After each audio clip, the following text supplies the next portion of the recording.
move your way up. But I think a lot of these Republicans are people that were in that system, but they never got to AAA.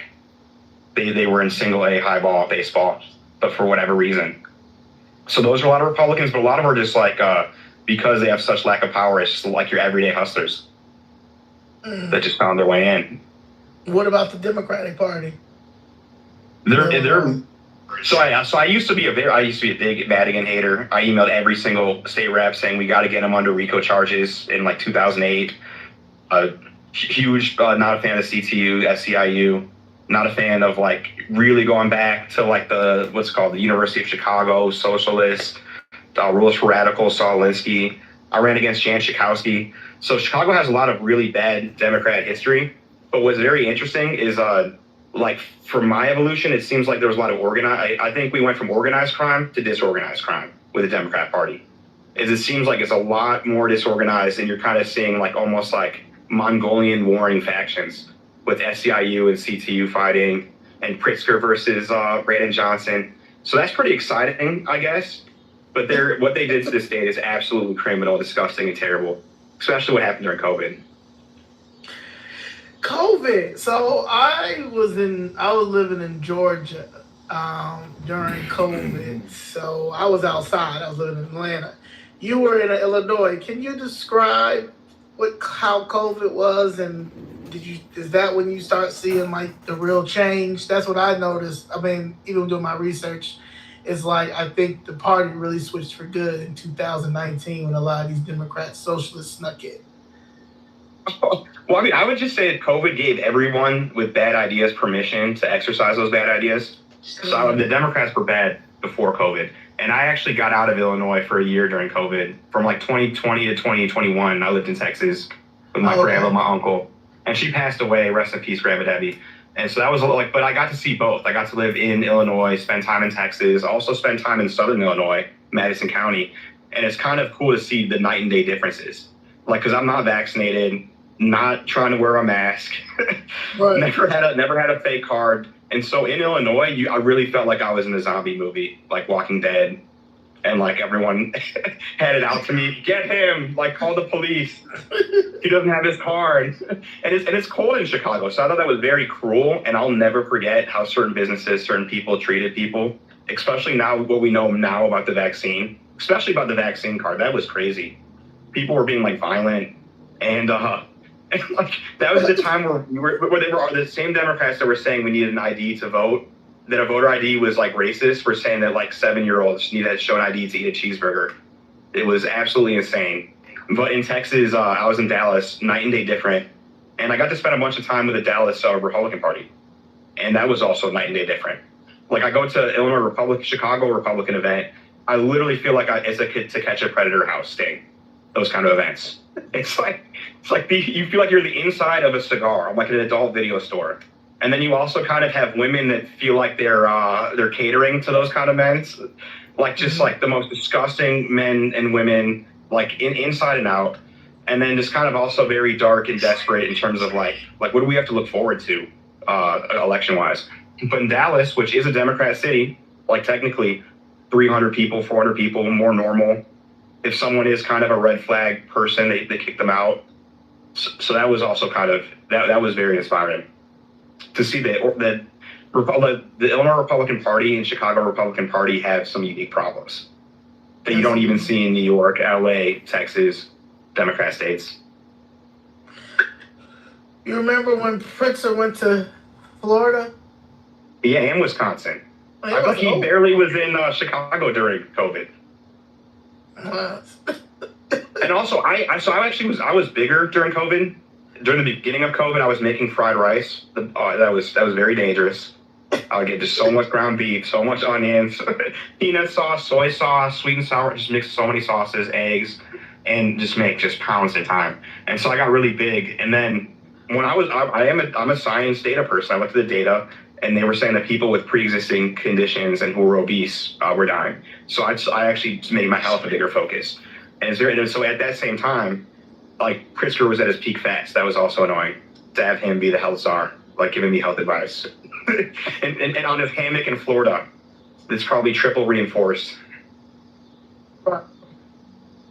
So, Mugshot Mondays. Yeah. Thank you for the idea. This was funny and a good idea. Something about the mugshot that they love to throw around, like they like to throw my mugshot around. What was the what happened? What happened, Max? I'm sorry, so I can't hear you. I said, what happened? What happened? I plead the fifth. It's my favorite amendment. No, I'm kidding. I actually spoke at the Arlington Heights. It was during the craziest part. I was running for Congress when I got arrested. So it really shows you what a joke the media is and the Republican Party, because they're talking about it now, but no one talked about it when I was running for office in 2022. Yeah, I had a political event. Then I was doing stand-up comedy while I was running, and my comedy was very political, so it was a 2-for-1. And then and then I went out, which was a big mistake. And I went out, shout out. I shouldn't even say it because I went out with a somewhat famous actor and a somewhat famous director. I'm not going to mention their names because they'll probably get in trouble because they still have careers. But we all went out downtown. There was a fellow comedian that it seems like was sending some romantic signals my way, and the owner of the venue was her date. And so there's some conspiracy there potentially that because I basically got arrested by the bouncer at a club for an altercation. And a lot of it was due to my intoxication level, which, and I'm saying I'm not proud of it. Don't please, like, you know, they call it spirits for a reason. But yeah, like even the police said you should have run. Like, so that's another lesson to you kids is don't drink, don't beat up bouncers, but if you do, run. And then 64-year-old Chippendales waiters won't make fun of you on Facebook every day. Have you seen that, Zoe? I feel like it's like 3 posts a day from a 64, 65-year-old man. Oh, man, I know a lot of people were upset that it's like putting, yeah. And you probably can't show those photos. They're pretty vulgar. I probably can. I mean, like what the heck? Hello? I'm having bad reception. I'm so sorry. Yeah, I said that if you send them to me, I probably can post them. Well, like one's me with semen, one's me getting raped, one's me with the KKK, one's me with the special helmet with the rainbow flag. The funniest part is this guy's married and he's 64 years old, so I just imagine him with like 80s music in the background, like sipping Mountain Dew, getting like a picture of a naked guy and then putting my face on it. And what do they talk about? Like, what is the... There's no substance to it. So what they talk about is they say I'm gay, I'm special needs, I'm a Democrat, and I don't even. It's so yeah, like I have a small penis. That's one thing. I'm like, first of all, not true. Just like this wild, just like what? Yeah.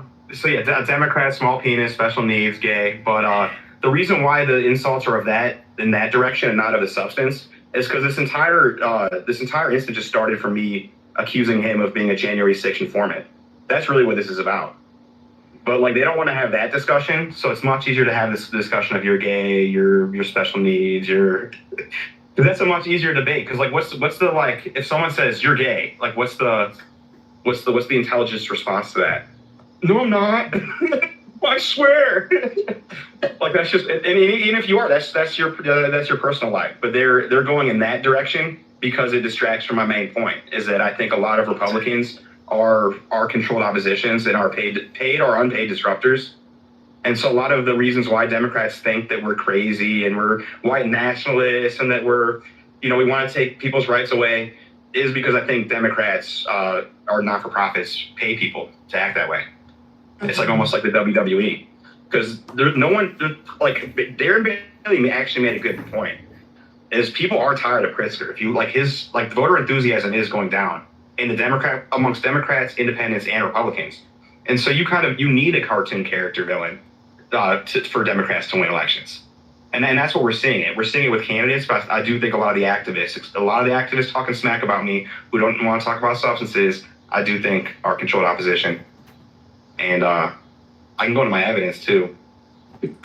But it's a large phenomenon. Andrew Witz, I can't pronounce his name. He actually ran for governor in the Rauner primary. Adam, and I can send you the article. But he ended up running. He passed away. But before he passed away, He wrote for Forbes, and he exposed all the ridiculous spending by Fauci. But he also wrote an article about how the FBI itself spends $500 million a year on confidential informants. And so a lot of people that are extremists, that you think are extremists, I think are honeypotting people or trying to start something to push an agenda, whatever that agenda may be. Because that 500 million figure is just the FBI. That doesn't include non-for-profits or people that do it for fun. Like I know a Jewish organization and a friend that it does take part in it, where he goes on the extremist chats and like rile stuff up and then take screenshots, and then they make books and give it to the FBI. So I think a lot of the hate towards me is actually that, and so that's why I don't. I'm focused.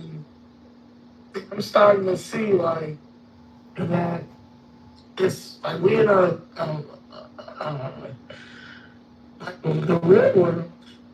Like we're in a reality show or something. Like it's the weirdest thing. Hey, that's what in politics, especially in politics, it's a mirage. Is people need to realize that like 5 to 9 out of 10, every 10 conversations you have politically, there'll be some sort of agenda and it'll be a fake conversation.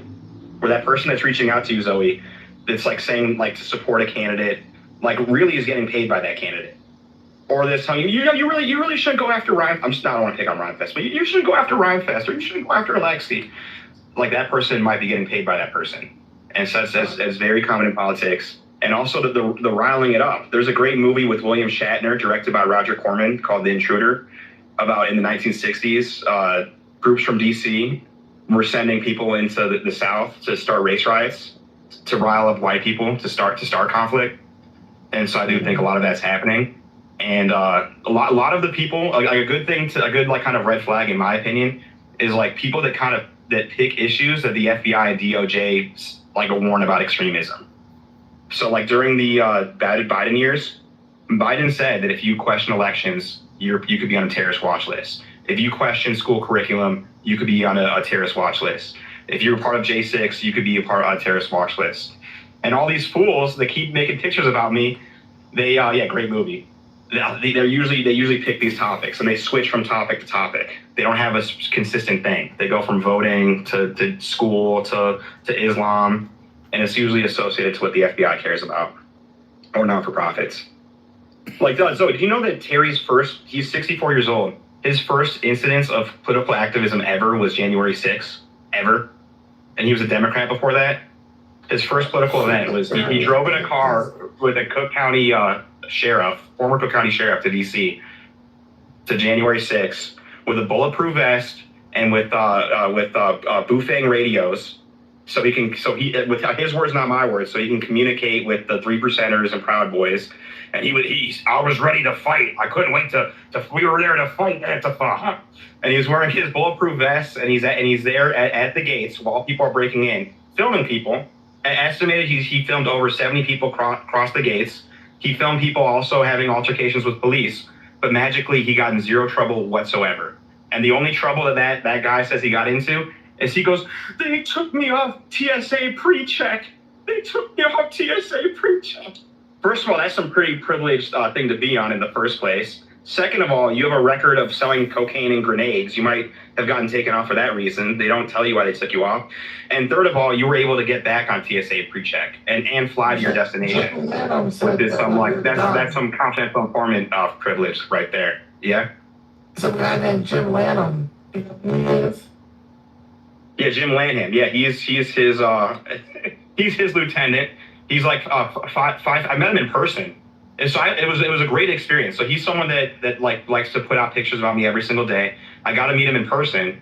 I sit right next to him, and he tries to stand me up. And the craziest part is when he's standing up, we're at the same eye level. So he's got to be like 5'1", and he's like a Paul Bart Mall security cop at a bank. And there's a lot of controversies there. They like to read the riot act, because there was an incident where he was the last person to see someone, or one of the last people to see someone who fell into a river. I've never accused him of murder, but like he's just he really likes to dip his nose in a lot of political and criminal cases where it's kind of weird, where I suspect he might be a criminal informant of some sorts too. And I always ask him, like, why aren't you law enforcement? Like, you love politics, you love the law so much. Like, why are you law enforcement? And it could be because of a mental health check. I don't know. But he's very loud online. He runs for office a lot. And pretty, like, Zoe, has he reached out to you? Because, like, anytime I go on any sort of show, like, they get 100 messages from him. No, he just was in the comments saying that you're a fucking bitch. And that's why no one fucking likes you, you little penny waistline bitch. You why don't they have the gym? Why don't you have substance? Dropping you after 12 hours. Yeah, so I saw him in person. I was talking about his deformed hands to you in person, Jim.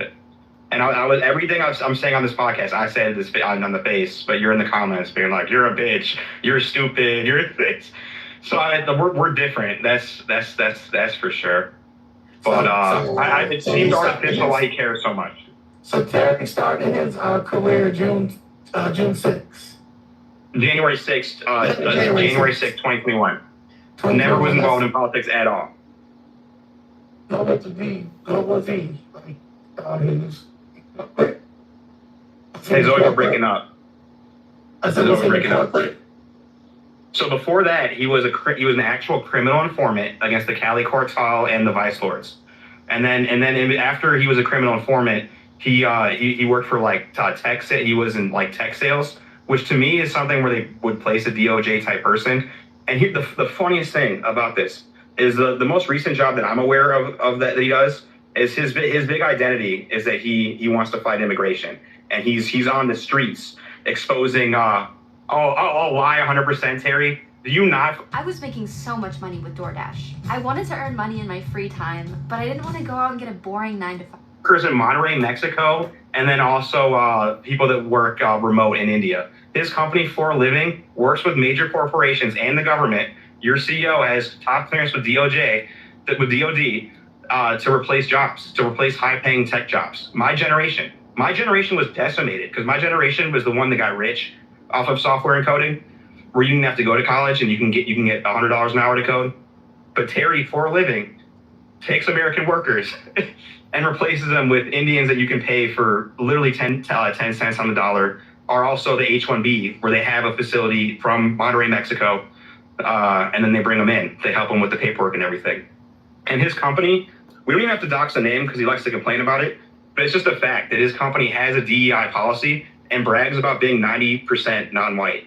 So he's the DEI hire of his company, but his whole persona is I'm anti-DEI, I'm anti-critical race theory, we're anti-porn in schools.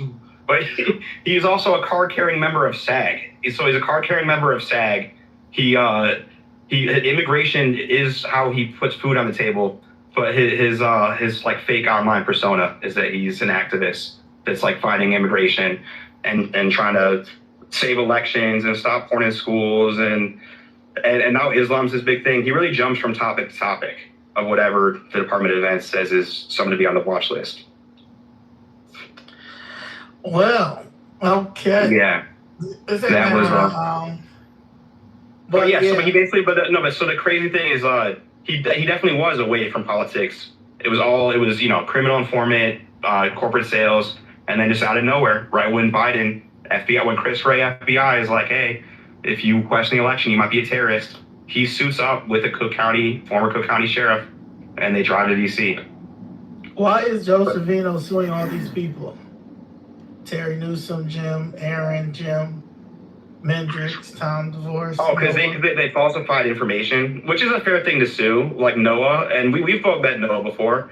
He's an out there individual, but I think it's now settled that Noah and Terry have like falsified information, and you can't do that.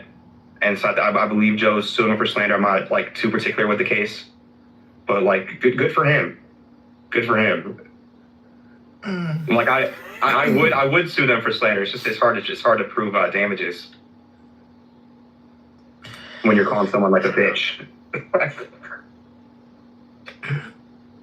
Oh man, I thought Terry was cool, but Terry, he is cool. He still is cool. To me, Terry took it too far. I was cool with Terry, but Terry said you were a problem, and then you told me he was a problem, and I both told you at the end of the day I could separate it. I don't care about that, but he was so busy worried I was going to talk about you. I mean, that I was going to believe what you were saying when it came to him. But at the end of the day, every time, Terry has never came through the way that I feel like Chicago Fish Red has came through for him. When he did the podcast, Danielle and us, we went all the way out to Never Never Land. We did the podcast with him. Then, we tried to do the Tom Holman thing, but he didn't want to take my suggestion because I think a lot of people think that people use us as these black women pawns, like we're like a minstrel show or something like that, instead of like, I gave him a suggestion with bringing Tom Holman to Chicago Theater and doing an evening with Tom Holman. And then basically people think that he's this white nationalist and this racist. So I'm explaining to him, if you guys do an event at the Chicago Theater and you guys talk about, what's going on at stake with the illegal immigrants coming over here and all this, but he wanted to do a whole rally. He just wanted to get as childish as DSA instead of let's bring this into a theater and let's talk about what's at stake, with our country, and people show that we are civilized. And he didn't. Yeah, look, that'd be bad for his career. Yeah. So that'd be bad for his career. That would hurt his main job is relies on H-1B visas. And so if you're saying like, hey, Tom, crack down on because that's the main time of a legal immigrant are people that overstay at H-1B or overstay visas. And so if you have an event that unites Chicago at Chicago Theater, which would have been awesome, and does really well, and paints Tom Holman and his mission in a different light, that'd be terrible for Terry's main career. And his show's called Behind Enemy Lines, which I think is like almost a big FU to all of us. That's because who's the enemy? I think it's us. Oh, no. See, and Terry Newsom said, no, you never did anything for me. Nothing. You asked Danielle to be on your panel all the way out of Never Never Land. Then you asked us to be on your podcast, what we did. And then you came to us about Tom Holman. And I gave you the suggestion of bringing it to Chicago Theater. I told Miss Susan Sweeney. I told a couple of other people as well, because I was trying to get you guys to understand that people think that we're antagonists. At this time, we were on a bingo card. Like we were these people that were out here, whatever. That's not me. And I was trying to explain that to him, but he didn't care. During that time, we were at the Black Caucus. I got all these as text messages. I really don't want to do this to you, my boy, but I can. And we were in D.C. for the Black Caucus. He wanted Danielle to fly back. He wanted to do this big thing in front of the federal building because, they wouldn't bother us or anything. But nobody didn't want to spend that money. Nobody didn't want to spend the money to go to do Chicago Theater. That's just basically what it was. Then we had a press conference. The press conference came the day after, unfortunately, Charlie Kirk got killed. Everybody decided to back away from the press conference, but they basically wanted us to not do the press conference and pay homage to Charlie Kirk. But everybody went out and did their own thing that day. He didn't do our press conference, but he went out to the south suburbs to go bully them liberals. Into your video, other people didn't come to the press conference, but that evening they were at Concerned Parents event that she had out in DuPage. But we were disrespectful for doing our press conference that we were putting together because we have an active genocide going on in our community. So once I started seeing that they were full of shit, then I started moving around and doing my own thing. So I don't respect Terry Newsom off of that. And plus, Terry Newsom talks a lot of stuff about us on social media and doesn't think somebody's going to talk back. And I'm the wrong person. And Terry, that's my problem with you, is just be consistent. Stop with this split personality nonsense. Because if we didn't need you, you asked for us to be there.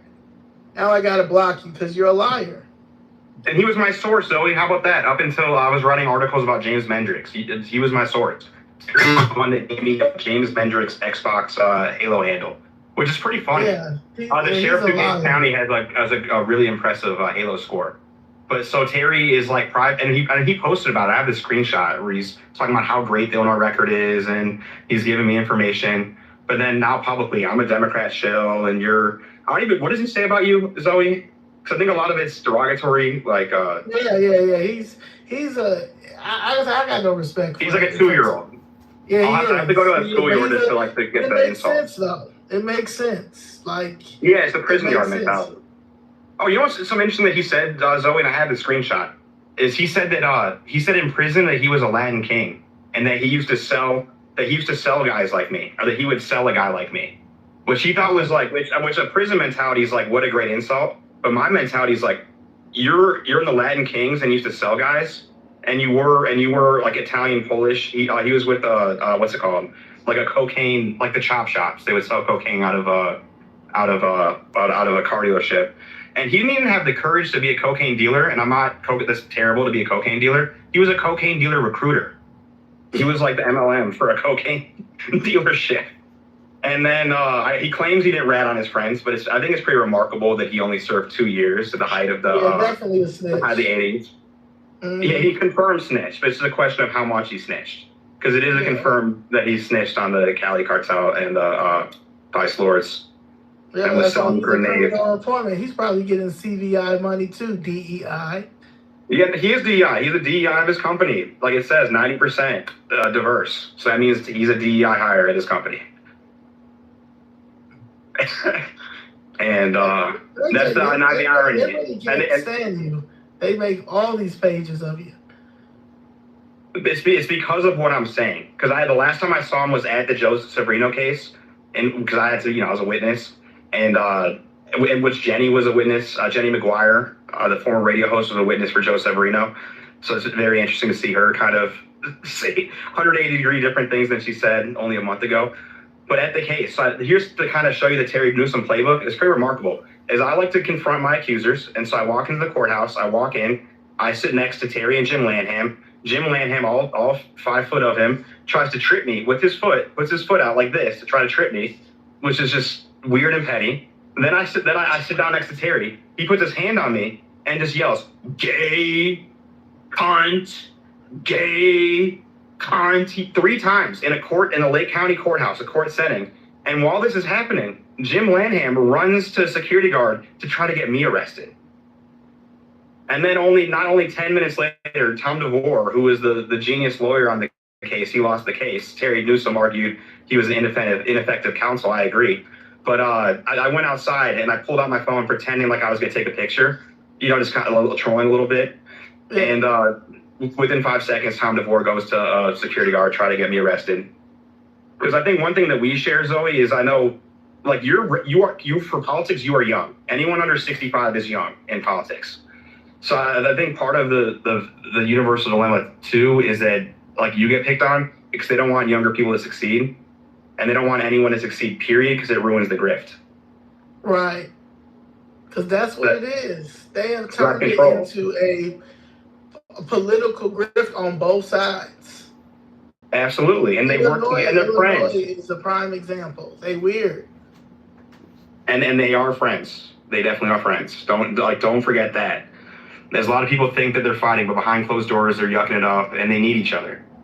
Because Democrats, the only reason why they're able to, they can't be so inactive unless they have these villains, which are Republicans.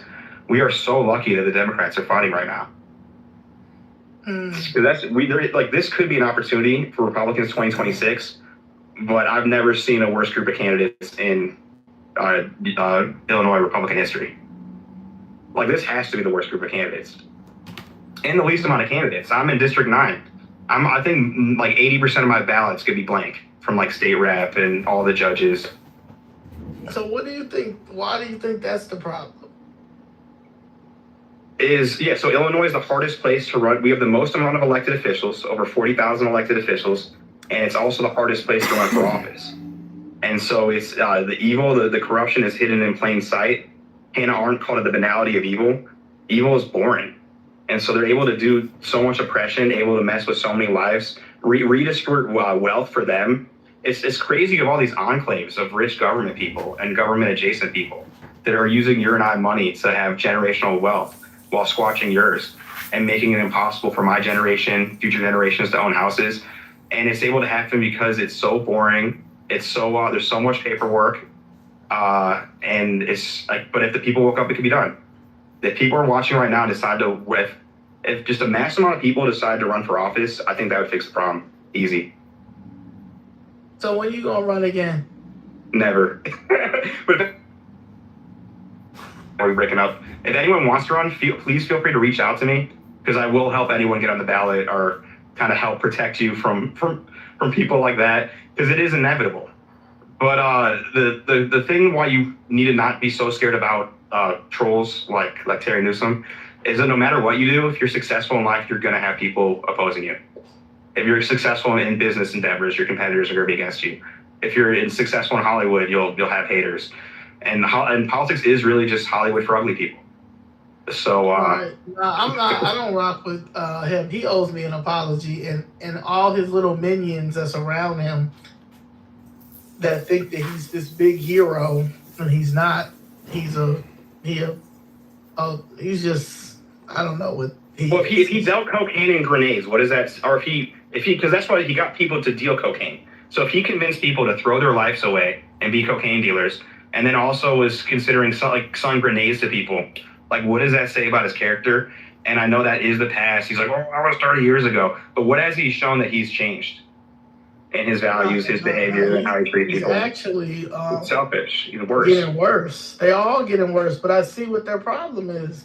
It's a new generation coming in, and instead of being teachers or advisors, they want to continue to do the same thing. And it's not going to work. People aren't going anymore. Your kids aren't going. Stop embarrassing your kids. That's the problem. Because I know, I know kids are watching us. And I know they see their parents. I'm hopeful of that, though. Because kids rebel. So they're going to rebel away from the nonsense that's going on. So that's the good news. Right.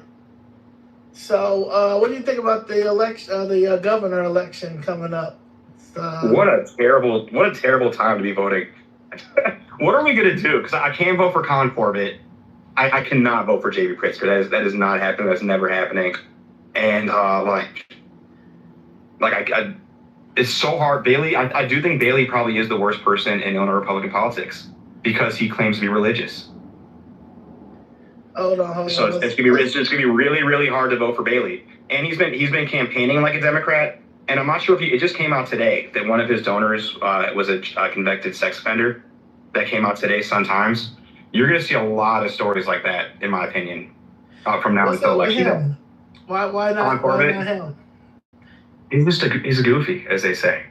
I don't. I was with him at a private luncheon with a lot of Democrat and Republican elites, and he was there. And it was kind of an opportunity for him to showcase himself, and he was just silent. I really wonder why. There's a lot of conspiracies that he's a Pritzker plant himself, and like what's his purpose for running. And I think he just convinced some stupid rich person that he has a chance. Because that's why I've always respected his consulting company Core a little. I don't respect the consulting company, but I've always respected it a little more than others because his game is convincing rich people to extract their money. He's a good money extractor from rich people.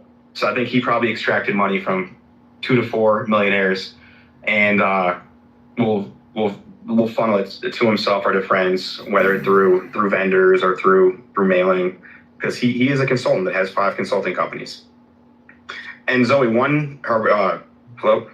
Yeah.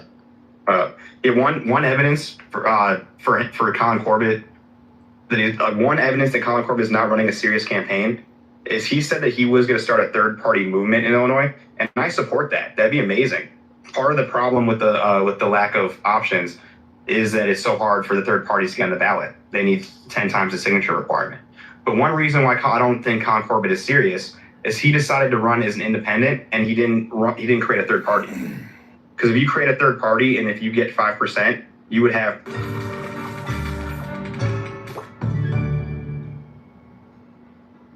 white election. Colin Corbett did not do that. So he's just having a good time extracting money from who knows whoever, and he'll probably get like 2 to 5%. And politically, I align more with a Bailey. Like, I endorsed Bailey. I did 5 events with Bailey when I ran for Congress in 2022. So I would say I helped Bailey. And but I just think he's just such a liar. Like, what a fake human being.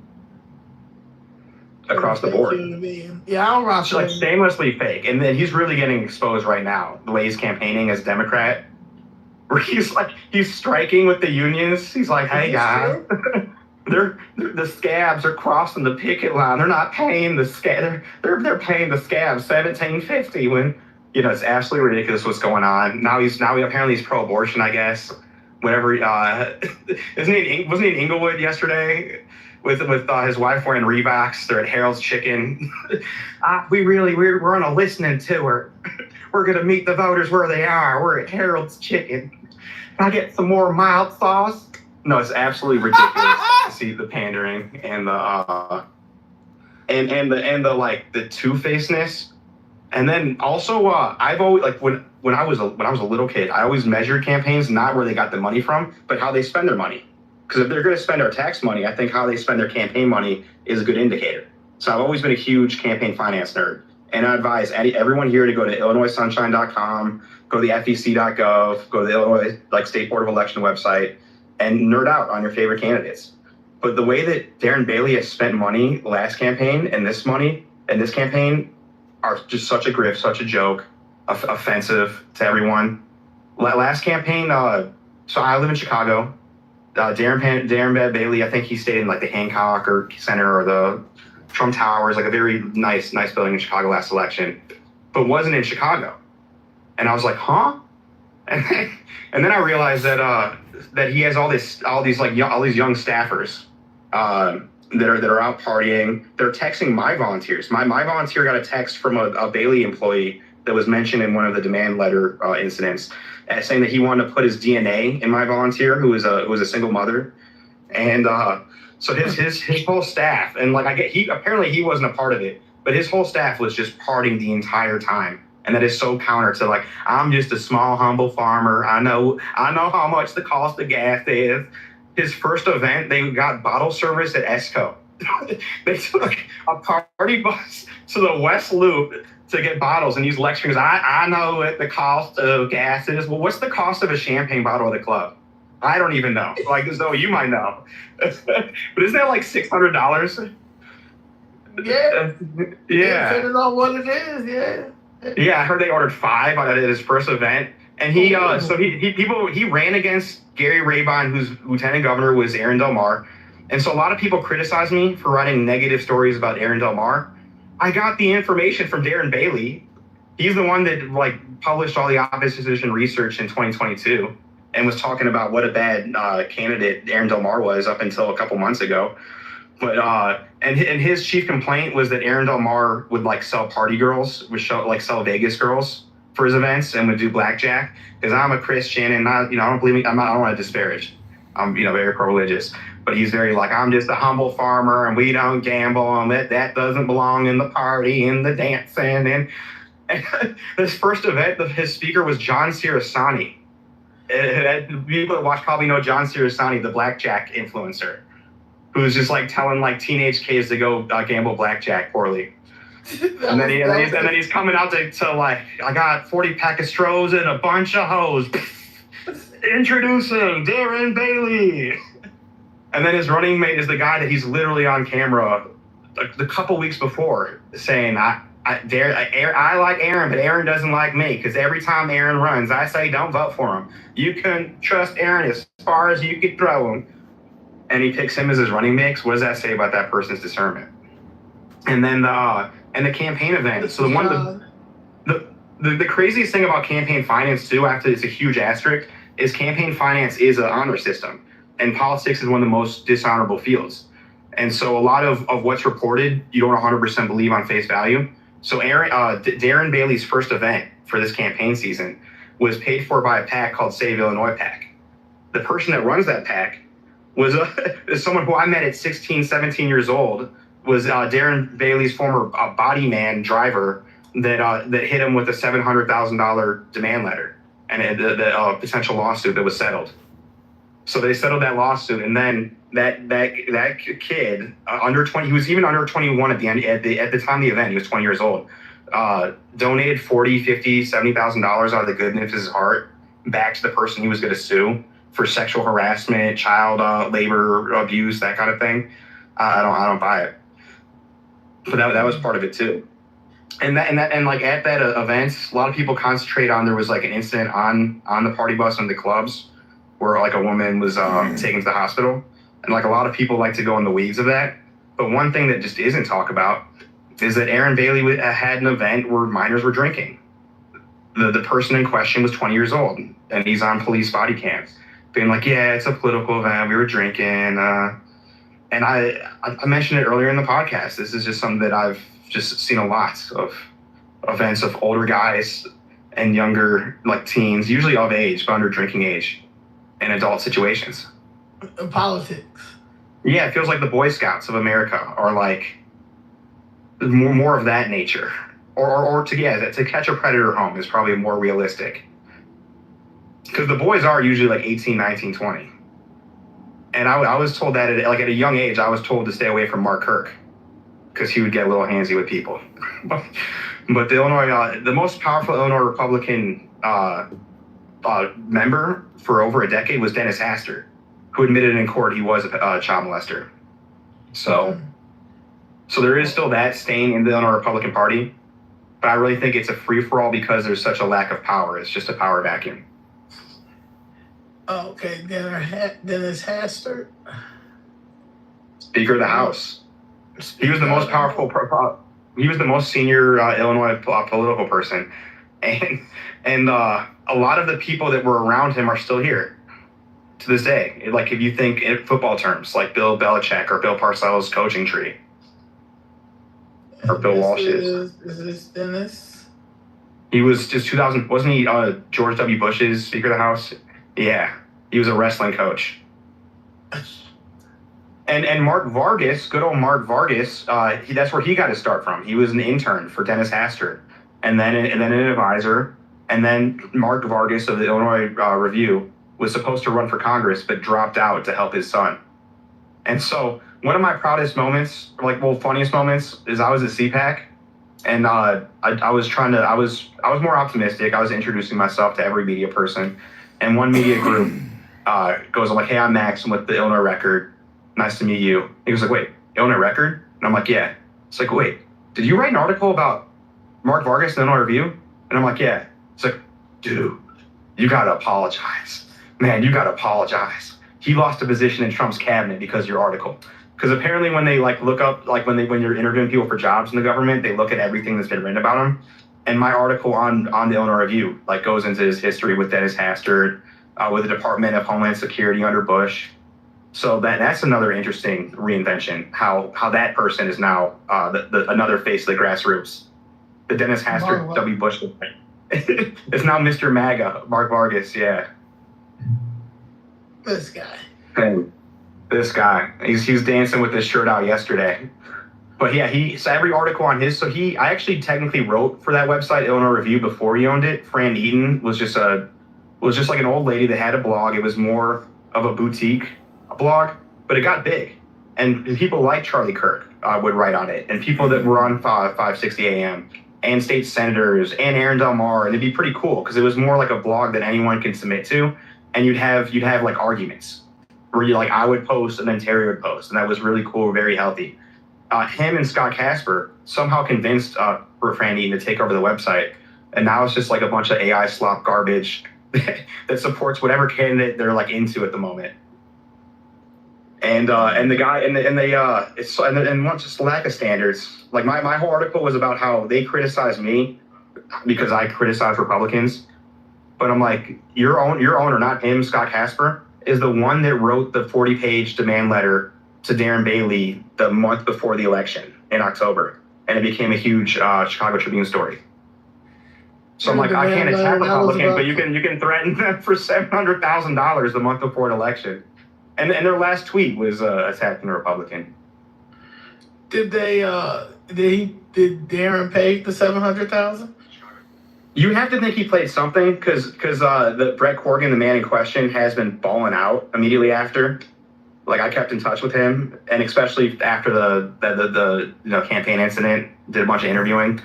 Is like a lot of trips overseas, a lot of Bulls games, and so you have to think there was some sort of settlement, and that now they're on good terms.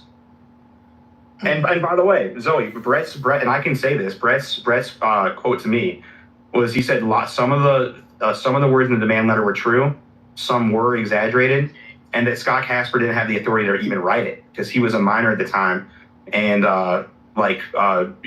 his guardian would have to sign off on it, and that wasn't possible. Like, I think Darren was technically his guardian. So there's that. And so that's why anyone reading the demand letter, and it does exist, and I should probably publish it, but it exists online, is read it with a grain of salt. Yet at the same time, someone that ran in 2022 who did 5 events with Bailey where he was my speaker, Bailey was my opener at the Red Room Comedy Club in Chicago, and that was pretty funny. But some of it is just undeniably true. Like, I was a witness to that. Like, Brett was put in adult situations. Like, there's a story in there about how one of Bailey's workers drove him while he was going to have sex with another volunteer or worker. And true or not true, he said that to my volunteer while I was on speakerphone. Wow. Yeah. So we got Darren. Well, Pritzker got to go. Pritzker has to go. So do we have to impeach him? Do we have to remove him? I think agree we with gotta you. get the fans here, because Yeah. I don't know if these two are gonna win. Well, I think Soros had the right idea. He's just demonic. I think we have to figure out a way to infiltrate these local, these 2027 elections. That might be the way. And so if you notice this, why don't Republicans ever run for judge? There was 0 for 30 when I last voted. Yeah, I saw that too. And so I think that's the way in. And because if Bob Fioretti wasn't a freaking zombified Barry Manilow, if you had a good attorney general, that could be a check against a governor. But he's another joke. Founder of the Aldermanic Progressive Caucus. I don't even know what that is. But anyways, I think you called him. I think petrified Barry Manilow. They just wheel him out Wickham and Bernie style every election. He's run 8 times, and he just must be a money pit for someone, and he's following the Tony Perico playbook, and Tony Perico is an ally of him, and he's someone that was an elected Democrat, and then is as I said, you fail as a Democrat, let me run as a Republican, they'll take me in. Convince a few millionaires, the party goes on. Fioretti, I just got a text or an email. He's doing an ad on the Score. He's doing ads. He's doing radio ads, and but what people need to realize is that might not win him an election. But if any candidate does an ad, you can take 15 to 50% commission for just the purchase of the ad. So you need Barry Manilow. That's why Barry Manilow, he'll still perform in Branson, Missouri, or Ravinia. Or, they're still home for Barry Manilow. They're even wheeling out Frankie Valli, with a backup track. I'm too good to but the reason why he's valuable, he's a known commodity, and so they wheel him out. And I haven't even looked into how much money he has, but I'm sure they could suck a few $100,000, extract a couple $100K. So you don't think he's gonna beat Kwame? Because Kwame gotta go too. Kwame's worse. Kwame is arguably worse than Pritzker, because he's Pritzker's, because he basically exercised. The Attorney General is supposed to be independent of governor, and Kwame Earl could have, in theory, been a hero and been a check during COVID. He's been the exact opposite, and he's also just been chasing all these nonsense national issues so you can get a little headline on CNN instead of protecting and helping us, serving us. Yeah, Kwame trash. So, but Zoe, do you have any plans for 2027? Outside of Danielle? Because I think it's gonna be bottom up. I really think that's the future. Is like library boards, water reclamation districts. Alderman's pretty high, but still. I should have done it, but I'm really interested in the school board. I want to like. Oh, that's hysterical. I've been talking to everyone on the school board races. That is what a dumpster fire, the school board races. And they don't realize, like, you like that's. I'm glad you did it because it's a hot potato, and the school board people don't realize this is whoever wins loses because they're broke. All right. Imagine if I had a house that was like $20 million in debt, like a 2,000 square foot house, couple bedrooms, but it's $20 million in debt. Hot potato. And so that's what's going on with the school board. So that's very interesting. But it's cool because CTU is extremely disorganized. But the urban center people are the same kind of they're dinos, basically, Democrats in name only. But they're the same kind of behavior as these Terry Newsom Republicans. They're just as big grifters. They've just extracted money from Michael Sachs. What's his name? Juan Rangel. And their candidates are like some of the goofiest candidates I've ever seen. Where they're not even, it's the point, Zoe, sometimes there's a point where someone's so not competent where you're like, maybe we should just have a Democrat. This guy can't even tie his shoes. Like my candidate, the Republican candidate, says this is his number one issue. He goes, I'm a weird guy. We gotta bring electric dance music to CPS. That's his top issue. And a lot of them say they're Democrats, and they're like, "Well, I'm a Democrat. I'm just not a puppet of the CTU. I'm a puppet of Michael Sachs and Paul Fallis, who's like ruined 5 to 10 different school systems." That's what gets me too, is that we need to also do a better job of having a clear alternative, because all alternative is just a lesser version. They say Paul Fallis.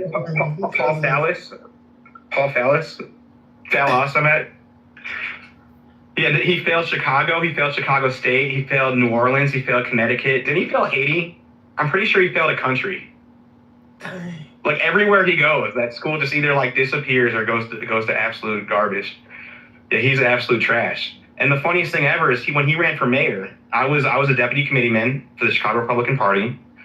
Google me. I'm just kidding. But then the Northwest Side GOP and the Chicago GOP basically said, we're not going to run a candidate. We're supporting Vallis. And I think they endorsed Vallis. And then Vallis said he rebuked the endorsement.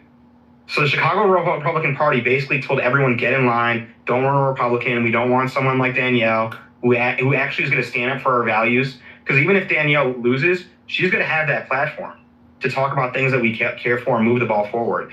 And whether she wins or loses is in God's hands. So people need to stop just getting hung up on these stupid polling and winning and loses and think about actually changing the culture. But so they said, like, forget changing the culture. Chime fee free banking.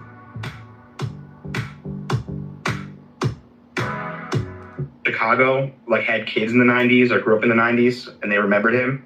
And so he was just a terrible candidate. He couldn't even beat Brandon Johnson. But we fell in line. Zoe, you know why we fell in line? We fell in line because Paul Vallis gave $600,000 to M3 Strategies, Matt Pajorski, who was the head of Northwest Side GOP. So as you were talking about earlier, a lot of conversations are fake and mirages. And so he's telling people, like, Paul Vallis has the best chance. I think we got to get behind him. This is the best strategy. When in reality, $600,000 check. That's not being discussed. This is the guy. And then I don't want to pick on him. It's just that's just the way it works. No, yeah, there's another guy. I think he's head of North. Let me see if this is the guy. So I met with a guy for Chuck Hernandez. Oh no, no. There's a new guy now. There's a new guy. Half of us left. So basically, half Northwest Side GOP left after they endorsed Richard Irvin at like midnight. It was really fun. It was like literally they like imagine you get a text at 11 p.m. being like, we're having an endorsement session. If you miss it, too bad. And it was a way for them to sneak in Richard Irvin, who also probably was another client, but was unpopular with the base, who was more on the Bailey or Jesse Sullivan or Gary Rabine. And so after that, like half of them left. And I got in trouble, and this, this is just me, we're just talking. Is I always, this is just my experiences, is I always used to criticize them, is I felt like the entire club was just a big excuse for Matt Podrowski to hook up with Amy Kessam, who was like a candidate at the time, eventual committee person, 41st Ward committee person. And then they ended up dating, or I think they still are. They might be engaged right now. Okay. But she just got almost every election was like him supporting her or her supporting him. So much of the resources and money and time went to their elections. And she's a part of Trump's Department of Labor now. But the question is whether it's hand or head. But I didn't say anything. But what was I gonna say? Yeah, that was a bad Trump pick. Because it's very hard for Trump to truly vet every single person. Because I believe she was a DeSantis supporter. All like urban supporter. She was gonna anybody to get in that commissioner seat because the commissioners is no Republicans.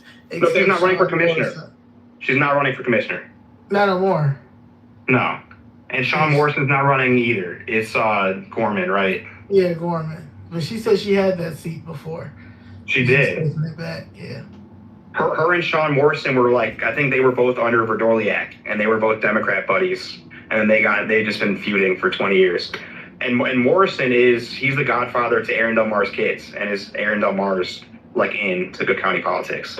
So all the criticism on Aaron Del Mar really should be more directed to Sean Morrison. He's the Bill Parcells to Del Mar. I shouldn't call him Belichick. That's such an insult to Bill Belichick. But so, the governor race is it's a wrap. Here's what's gonna happen. I'll give the audience a playbook of what's gonna happen. Is the governor's race is a wrap, but they care about some state senate races, they care about some state rep races, and the Democrats have a big ego problems. They don't want to just win; they want to win big. And so what they're gonna do is they're basically gonna chicken walk Aaron Del Mar and Darren Bailey for the next couple months with scandal after scandal after scandal. And Republicans are gonna look really strange because most of the scandals are probably gonna be real. And you're gonna look like a big doofus, defending all sorts of claims. There's gonna be a rape allegation coming up against Aaron. They'll probably be that was made in a court setting. Yeah, exactly. And he knows this. And in my opinion, it's the reason why Aaron's not running for governor. And I'm not saying he raped anyone. I'm just saying that there was an allegation that was made in a court setting.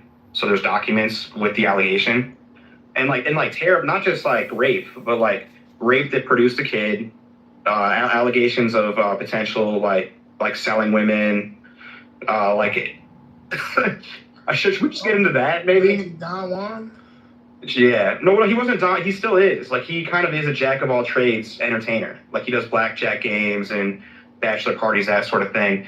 But part of his early history that no one talks about is he likes to pretend like he was going to be the next judo Olympian. He's going to be the next warrior champion athlete at best ever. But then he had a kid and he had to go home and man up and be a father. But the truth is that he wasn't necessarily the best at judo. He goes to the Judo Olympic Training Center in Colorado Springs, and either lazy or bad or for whatever reason just has a falling out and just leaves the team naturally. But kind of you know how if you're on Saturday Night Live, you can kind of use that status to say I'm a Saturday Night Live writer, or if I was on the special teams of the Cowboys, I can say I'm a Dallas Cowboy. And so Aaron kind of got to still enjoy that pedigree of being an Olympic at the Olympic Training Center, while at the same time having kind of he did a lot of mud wrestling events, wet t-shirty, that kind of directions. And in particular, and they wrote an article on it, so a lot of this is all online, at Kicker's nightclub, which was an all-age nightclub, which is very sketchy, different, not just of drinking age, all ages. But in the allegations, which I probably should publish before Pritzker and the Democrats publish, they accused Ritzker of not just having mud wrestling shows, but Aaron would kind of allegedly would lift the tops and the bikinis of the girls that were mud wrestling, and then say that they're for sale. If you like what you see, come see me after the show. At the all ages event. At the all ages event, and then he'd have a gang of followers of younger men that would follow him around, and they would be passing drugs around. There's an allegation of like an unregistered firearm. Like he was either a real gangster or a wannabe gangster is the allegations. And so like Democrats are really just gonna like just throw, because remember how they made a huge mistake. Remember when Darren and Aaron said that Chris Welch needs to resign because like what did he know? Is Democrats are gonna start asking Bailey like what did you know about Aaron? Because Darren did all the opposition research. Darren is probably saying I can't trust this guy. Like Aaron obviously knows that this happened because he's I talked to people that were involved in the court documents. So I didn't just read the documents. I talked to a witness who said they don't take back a single word. And so Bailey's going to basically be asked to distance himself from Aaron, but he really can't. He either can't, or maybe like Aaron's blackmailing or pressuring Bailey. There's that allegation around because their pairing is so uncomfortable. And then at the same time, there's going to be so much coming out about Bailey. Like no one talks about his schools, his own church, his association with Kyle Shipman, a child predator, a teacher. It's still on his Facebook page where he's with kids with a guy he basically was convicted of he was charged with 3 different child sex crimes, child porn, and like molesting kids, that sort of thing, as a teacher. But it got brought down to 1, so he's no longer a sex offender. And then this pastor made a really great speech about how their town it's the town of the albino squirrel, and how the albino squirrel, like every year they literally have a list of all the albino squirrels, and then they have a committee of people that have another list of all the feral cats and all the potential predator cats. And he goes like, how is it that our town protects the albino squirrel and your cat more than your children? And that was a very deep, powerful point. But they're really going to attack Bailey on that. Because what's Bailey going to say? He was a really nice guy. They was misunderstood. Those kids were lying. The video on his phone was just a funny video. And then his church is kind of creepy. I'm not going to lie. I respect God, big time religious. But like, I do think there are certain things that kind of veer. And like, I don't respect paganism, I'll be honest. And I don't respect idol worship. And sounds like his church is one of those. It sounds like they do tongues, and no one talks about that. And and also how he's talking about how they're he's like him and Aaron are like, we want to pass a law where all non-for-profits need to like be subject to open records laws.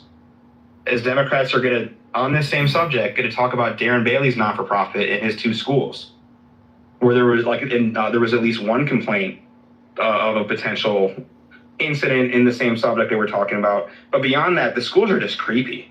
Like look them up yourself. Look up his church and look up his schools. They're all just, it looks like a Fuddruckers mixed with a gun range. And so like Bailey is talking about all these how Pritzker and Van Johnson are failing their kids, which is true. But I think Democrats are gonna start digging up on what's going on in the schools. Because the schools just seem so creepy. And when there's a lack of transparency, I don't think it could be good. And his non-for-profit, I think, has an F or a D rating because it's just his family.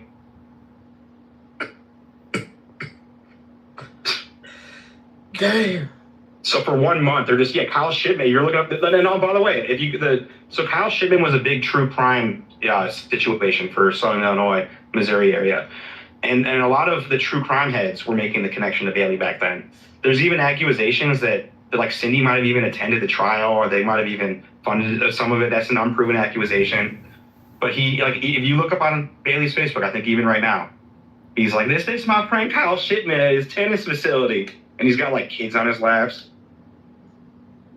Oh, man. Like it's just going to be tough to vote for Bailey.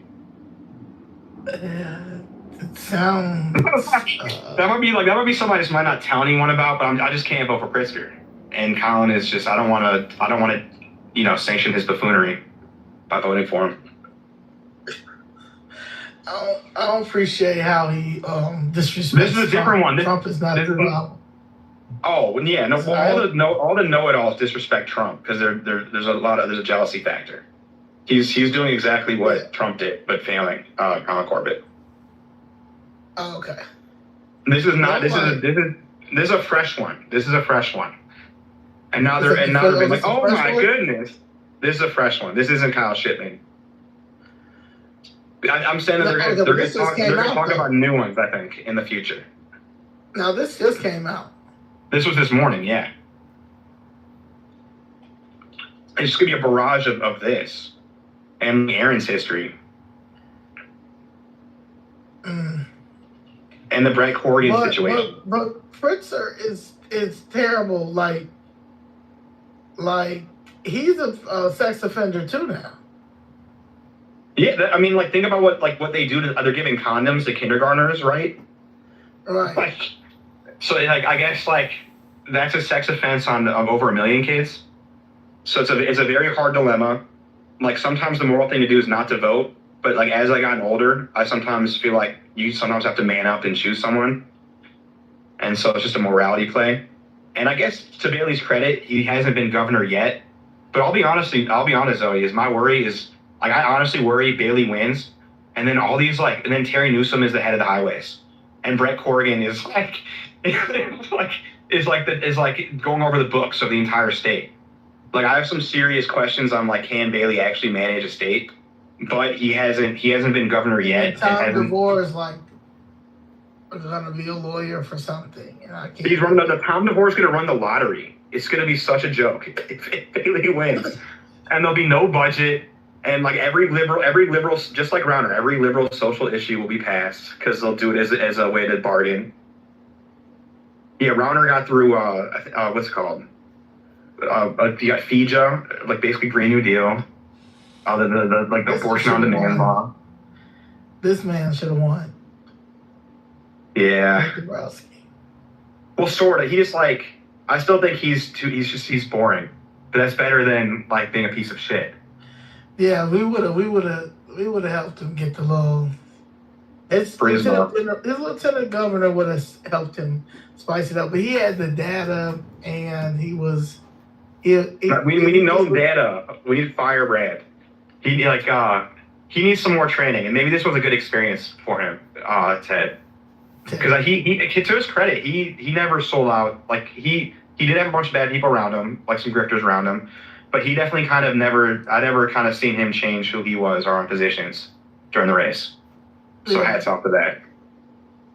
Yeah, so I think that that the feds need to come and count some ballots because I promise you they stopped counting ballots downstate at 4% and just gave it to Bailey. Yeah. That's oh no, Zoe, that's part of the problem too, is I'm just not excited about voting in general because it's just too easy to cheat in elections. And also no one cares about a Republican primary. And so that's part of the problem is that when there is cheating, is no one's going to look back at the Illinois Republican primary. So it's so much easier to cheat. And there was a great short documentary. It was on the channel Fusion. I believe it was about Clinton, New Jersey. Or it was somewhere in New Jersey. Please help me look this up, chat. About a school board race in a very small town where only like 20 to 30 people were voting. And one candidate, let's say it was like 15-5. The candidate with 5 is like, what the heck? There's like 6 people in my family and they all voted for me. This is nonsense. And they were able to actually go back, fight it. And they realized it was a vote flip situation where the machine just flipped the votes. So she got 15, the other candidate got 5.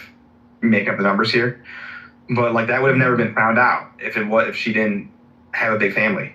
And so how often are these smaller elections cheated? So I'm not. Yeah, that is a huge concern. Yeah, so I don't know. I'm praying for a miracle every day because this governor race is criminal.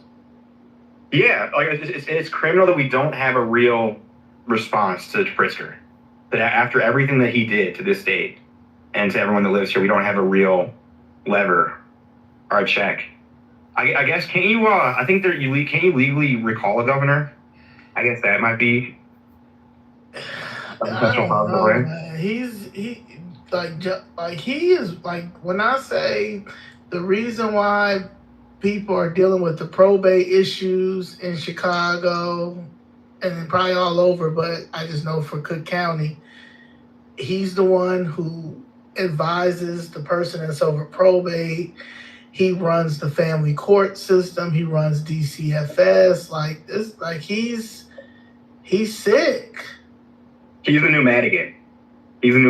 He's got the biggest money in the Democratic Party, and also the business side of his family in that blind trust. They have their hands in so many areas, like you mentioned, where they're profiting from DCFS COVID potentially. So I guess the hope though is that Democrats are fighting. So that's the good news. That's like the only silver lining with the socialist communist types, is that they're fighting Pritzker. Because they're fighting Pritzker, yeah.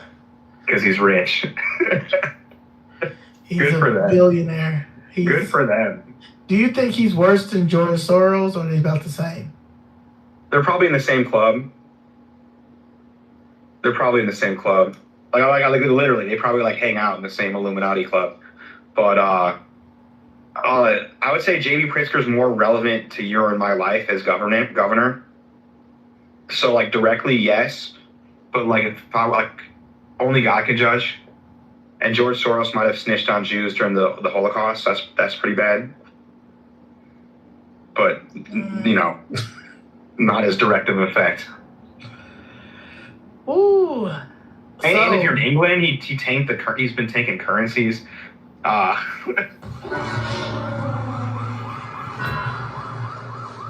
Download TikTok and enjoy Are you familiar with the Capitol bill? Which one? The one that they passed, I think, like right before COVID. It was like the biggest one. Oh, it had a name. Didn't it have a Yeah. some stupid name. Yeah, they said he stole the majority of that money, and nobody don't talk about it. Maybe that could be me and your story together. I agree, and I think the good news is Democrats don't all like Pritzker, and money you can't just hide money completely, and so there probably are some fingerprints that we can find. Yeah. The problem though is the blind trust nonsense. As I think a lot of Pritzker's scam is him running it through this blind trust. Where he's like, how would I know? Yeah, he doesn't know anything. Never. Whoa. He's away with everything. That's what happens when you're a good boss and I picked the right employee and I paid him fair wage. And so just making the best stock trades. Right. And selling COVID equipment. But one more before, because we almost hit with one more person that I'm looking at during the race. I'm cheering this person on, and I think she has a good chance. Christian Maxwell? Yeah. Well, I will say is that why isn't there a Christian Maxwell in all 17 different races? If she's actually why aren't there more people that are actually trying? Because every election is just uphill with I'm bad with predictions because it depends on the price of gas in November, which I feel good about, but I can't. If I knew, I'd be on a private island trading stocks, and and I really have such a distrust of the voting process in Illinois. It's hard. I feel like, let's say Christian Maxwell gets 49% or 51%, then a ballot arrives. And then it's 50.5. That happened to Anthony Bethman, Northwest Side GOP shout out. Where I'm not saying his election was stolen, it could have been, but on election night, Republicans didn't run anyone in, I think it was IL10 for Senate for 30 years, 40 years, or barely tried, kind of like Christian's situation. He runs, and on election night, I think he had 50.5%, and then the votes trickled in. Got it down to 47, 46 or whatever. So Christian has that to worry about. That sucks. And her issue is she's not getting the backing that is needed. And shame on the LGOP for that. And she talks about that. Yeah. But I think she's trying. Yeah, I think she got it though. People tired of Jonathan Jackson. When it comes to the blacks in politics, we have been oppressed enough with believing that we're oppressed when we're not oppressed. It's just that nobody has broke down politics in a way that we can understand. Like we gotta use like people. Some people say like you gotta stop saying the word stealing. No, I have to say the word stealing because they need to understand that they're stealing. So I think that people are tired. I think that people want to see a change, and I don't think it has to be, you know, you have to have a whole bunch of money. I think that once, I think people are getting ready for the mayor race. I think she has it. I think that if she continues to get out here, and I'm gonna do as much as possible as well. Like I can't stand Jonathan Jackson. Like his whole Oh, me family, neither. like Me neither. it's just trash. And to see the wealth, I remember going Yeah. to Junior's office, like on 94th or I forgot where, and just kind of seeing how much wealth they have, and then seeing the areas around them is just Right. criminal, and how much really is like they stole the political wealth, which could be a good thing. But instead of giving it back to the community, they hoarded it for themselves and their own, and it's absolutely terrible. It's tragic to think about. Like I almost don't want to name names, but like, shout out to Lee Allen Jones, my political mentor. He had a great debate with Robert Blackwell, kind of even going back to the what Rainbow Push did during the mortgage crisis. About there were like so many times during Chicago history where a lot of people could have been helped, but instead very few political class was helped, and the people were sacrificed and sold. And as we're supposed to be on a mortgage foreclosure right now, but the Democrats aren't in. But if Kamala would have got in, it would have been another foreclosure crisis because that's their grift too. That's the grift, and then they put a Wells Fargo back in our community after Wells Fargo done foreclosed majority of our houses. Then they put one. They just opened one up in Bronzeville. I just saw it the other day. I stuck my middle finger up at it. I would never, ever, ever, ever get an account at Wells Fargo, and I don't understand why Negroes do. I don't understand why. They have literally took our homes. No one went to jail after 2008. No one went to jail. Yeah, no consequences. And so I'm just a big believer when there's no consequences, things get worse. But like also like I feel like it's a big every community that comes to America, like there is sometimes you have to do some grifting, but then you're supposed to give it back and then like evolve. And so that's a big part of the problem too. Is like that there was no benefit. There wasn't like a large group of people that actually benefited from the mortgage crisis. It's just a small group. That's a small group. Very small. I got one more person that I before we wrap this up. This guy right here. Tell me, where is he at? Where is he at? This guy right here. I'm going to make sure if you know who he is, you have any comments on him. Oh yeah. Shout out to my dad. Love my father. And he's been through the ringer because like I literally when I started my blog, I didn't tell my partner, I didn't tell my father, I didn't tell my friends. It literally was like a diary of sorts where I'm seeing so much messed up things in politics. Let me just put that out there.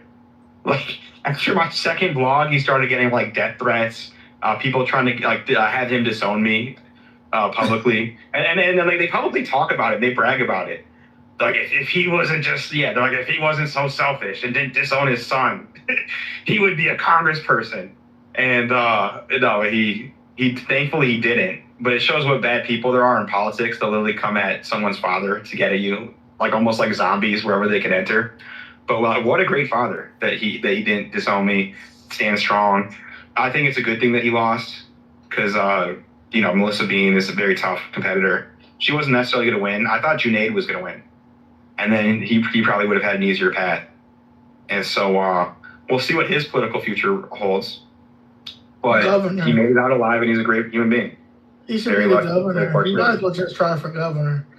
I was like, probably, I guess we're on a podcast, but my personal opinion, as not his son, is I do think he should go for more an executive role, like a mayor of Chicago or governor. And Congress isn't necessarily for him. Like, because he's a really good leader. And being a congressperson isn't necessarily like a leadership role. you're kind of a suit. That's a big reason why I don't want to run for Congress is you have to represent the district. I don't necessarily want to represent my district. I don't want to represent East Evanston. I love that West Evanston. Not the biggest fan of East Evanston or Uptown or the Arlington Heights. No offense, Arlington Heights. You guys are the problem. The collar counties, like the white liberals, the white suburban liberals, are why we have bad things on both parties politically.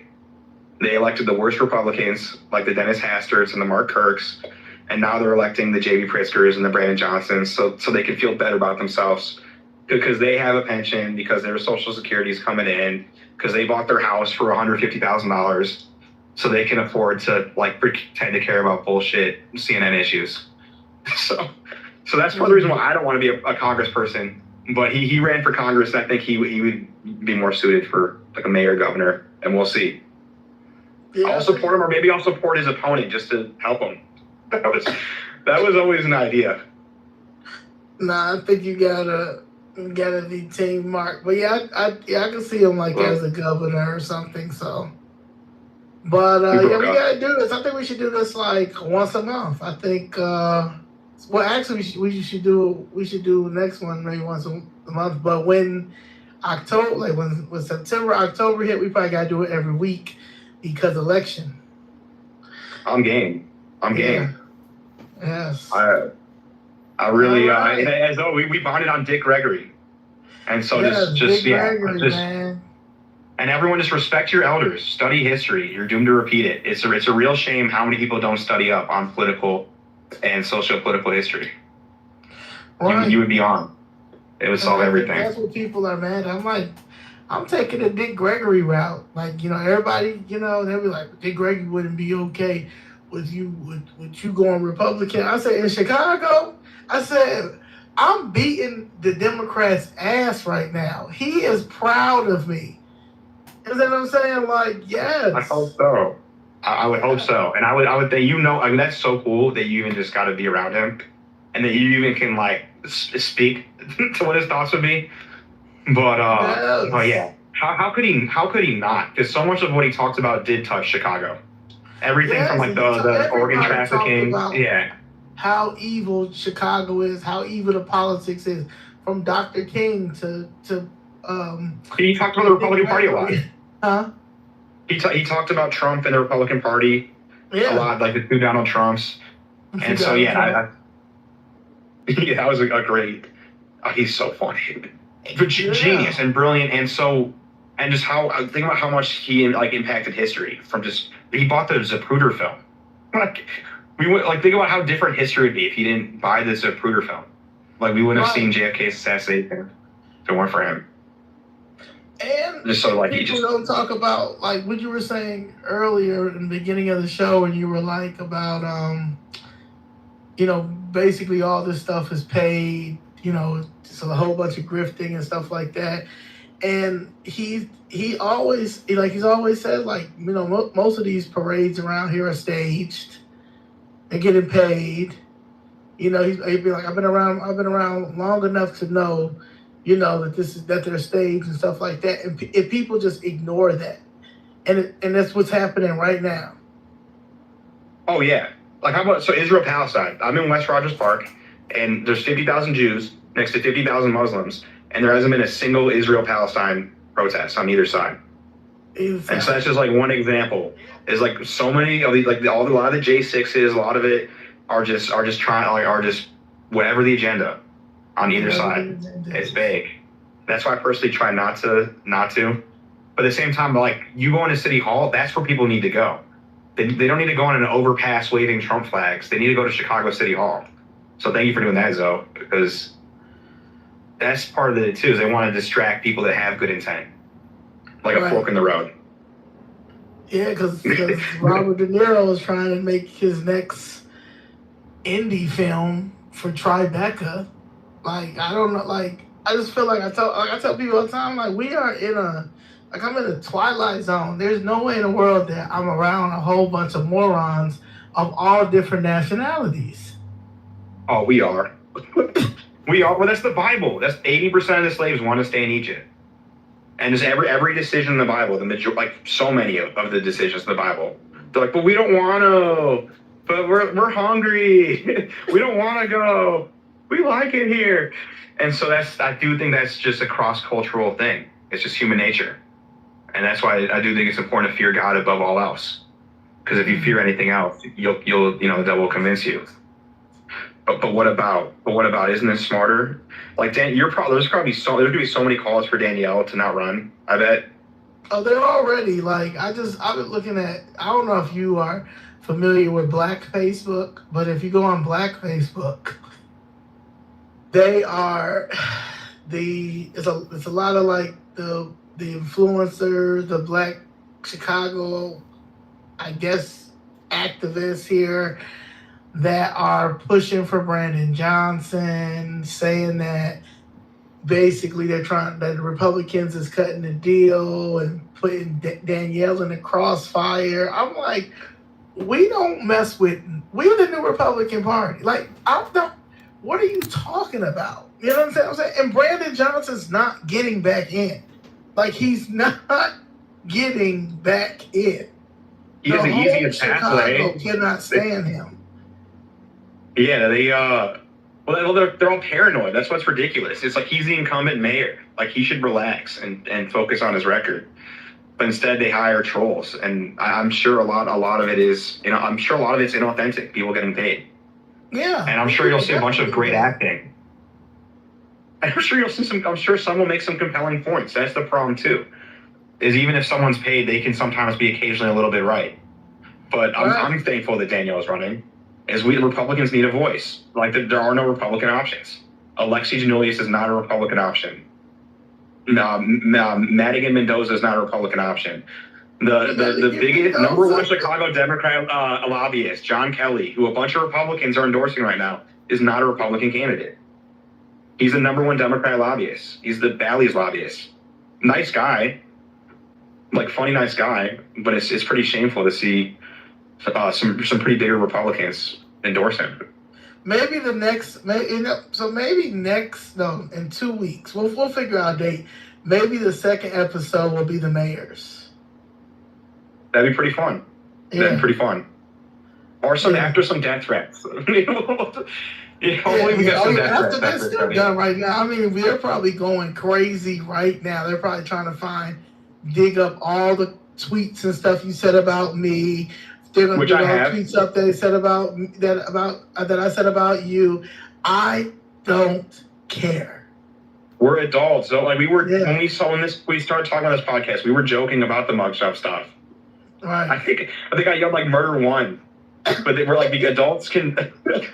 Because yelled murder one, but adults can joke, and because we're also focused on bigger issues and not small-mindedness, is we're focused on the journey at hand.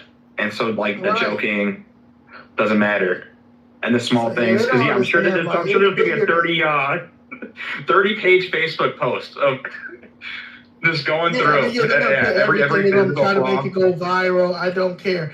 Because there's a clip of Malcolm X. And Malcolm X, he says that basically the Democratic Party is entertainers are nothing but puppets. And then he mentions Dick Gregory. So if you look at all of the stuff after he said that, he realized that probably, Dick Gregory, you about that, you're about the life or whatever. But if I was to take that little part and keep playing that or whatever, people take that little part, Malcolm X said Dick Gregory was nothing but a puppet. Yeah, when you first start out, you don't know who's the opposition. You don't know what's going on. You just know that at the end of the day, you got an issue, you got a problem. You got people saying, well, don't talk to this person, don't talk to that person, don't talk to this person, don't talk to that person. But the whole time, they don't want me to talk to you because you dig up. Wait, you can declutter on Vinted? Yep, earn cash from homeware, fashion. You FOIA stuff and you get the facts. And they're mad at that because they can't sue you. Because a lot of the stuff is public records. It's FOIA. No threats so far. Absolutely. Yeah, on the DeVore article that we started the episode on, DeVore the lawyer, he never threatened me, but his like chief of staff like sent like a really weird ChatGPT-esque like long message like demanding I take it down. And I asked him like, where am I wrong? Like, tell me specifically which line is wrong. I'll fix it immediately. And then he just changed the subject, and then he ended up blocking me. That's usually how it goes. Because like with Terry, I had a group with a witness, a call with him where I asked him if he was a J snitcher, someone that snitched on January 6th. Very politely, I'm like, hey, like Biden really went after, like how, like do you have a really good lawyer? Like how did you not like get indicted on anything? And he just, yeah, I haven't really thought about that, and just try to change the subject, and I kept pressing. And then, 1 week later, I'm a gay special needs Pritzker plant. Because, by the way, that is a good. I was a debate kid in high school with like in the Charlie Kirk era. He did a different kind of debate. He did Congress debate out in Lincoln Douglas, and that is like if you can't win the debate, like the deflection is a good tactic. So that's why, like, on one level, I get it. I get it on one level. Because, like, by the way, if someone is a Pritzker plant and they present real information, that should be irrelevant. Or if someone's fat or special needs or gay or anything, but they present real information, it should be relevant. Right. Yeah, we're gonna pray for him. He's like basically, I don't know if you know who Gator Bradley is, but he's like a white version of Gator Bradley. Yeah, that's a good comparison. Gator Bradley an informant too. That's why he ain't really pushing for Larry to come. There's a lot of informants.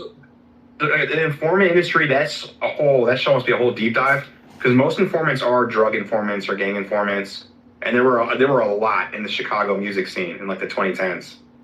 Anytime you see someone like showing guns or selling drugs on Instagram Live, probably an informant. Was my rule of thumb.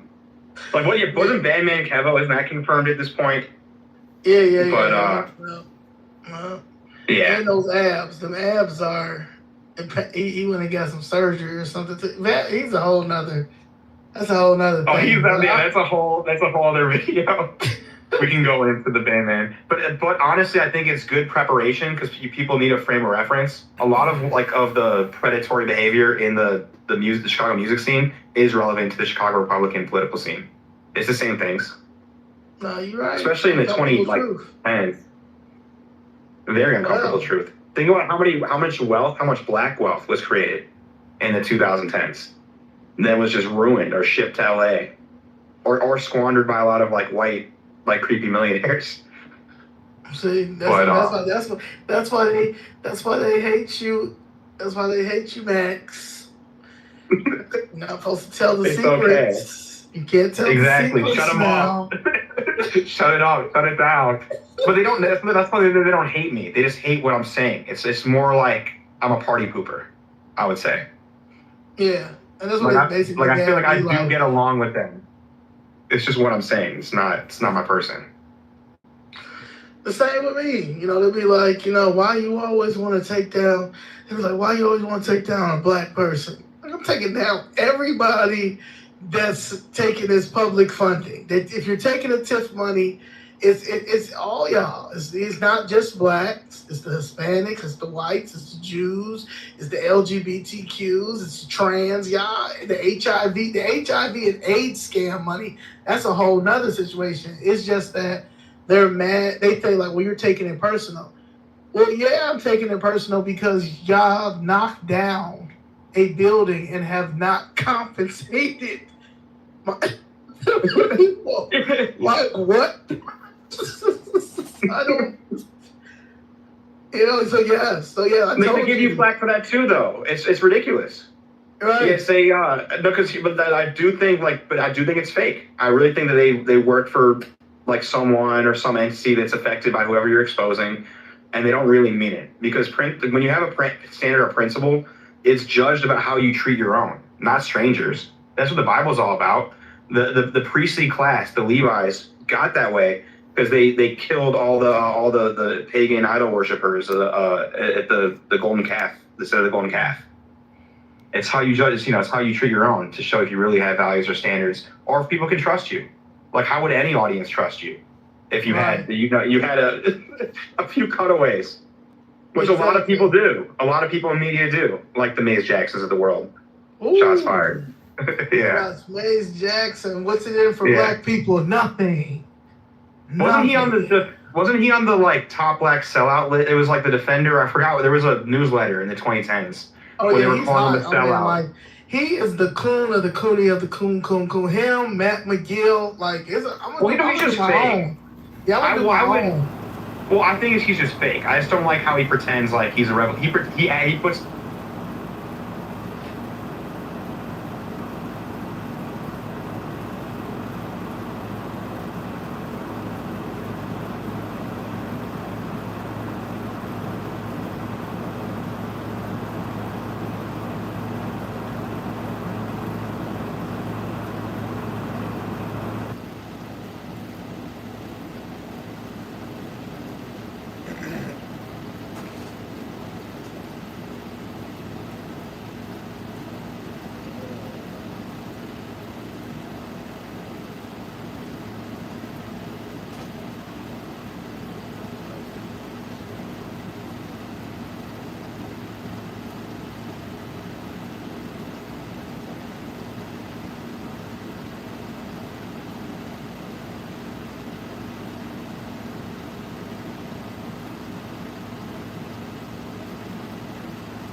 Is he quite well?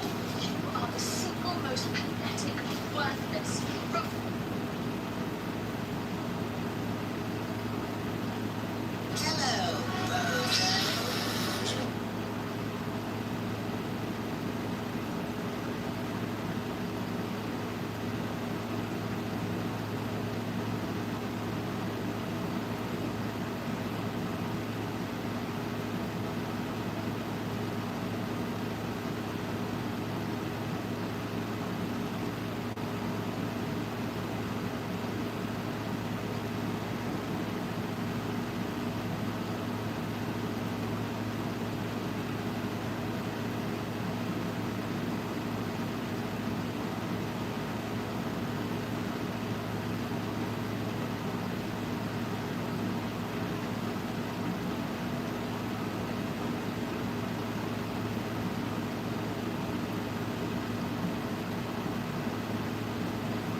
consider them Bangladeshi. That's absolutely true.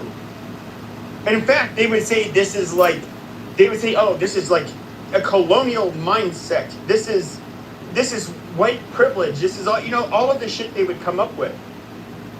Yet they do the exact same fucking thing. And if we don't just accept it, because they'll call us racist, then that most people are too scared to get past that hiccup of like, oh, they're going to call you a racist.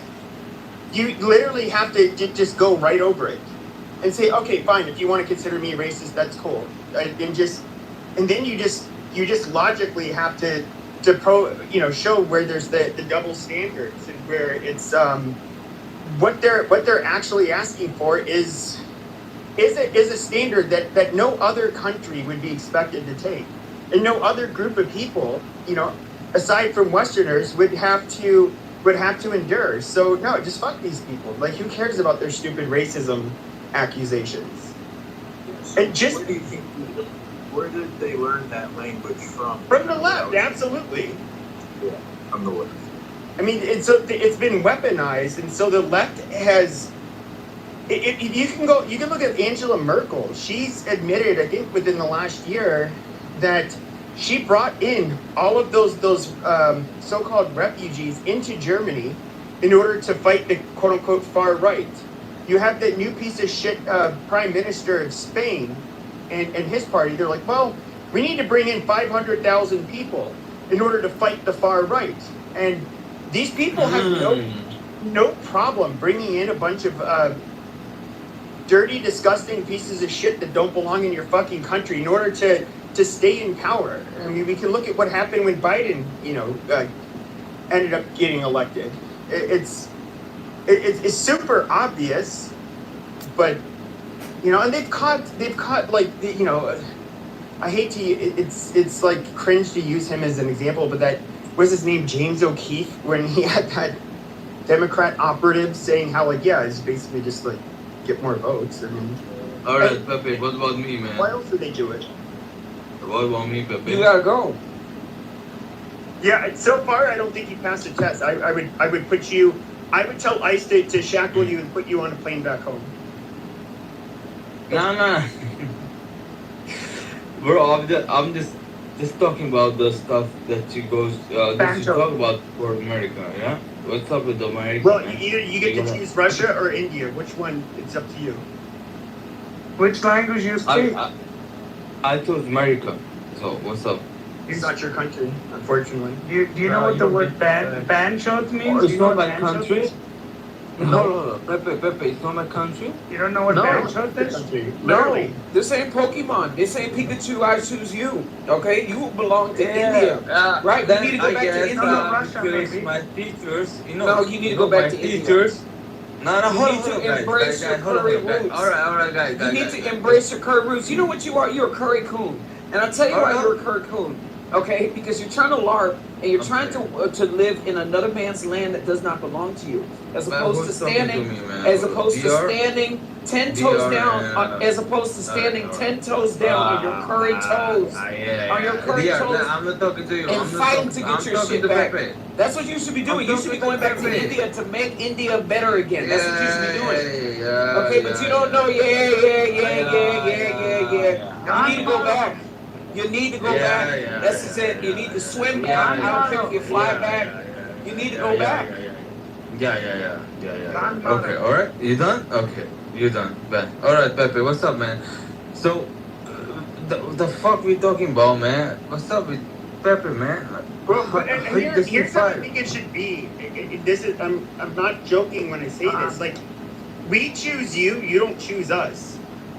No, I'm not talking about India and all this stuff, man. I'm just talking about the general thing that we guys are but talking even about. It doesn't matter what country you're from. Like, I'm obviously way more open to immigration from primarily European. I'm not open to immigration.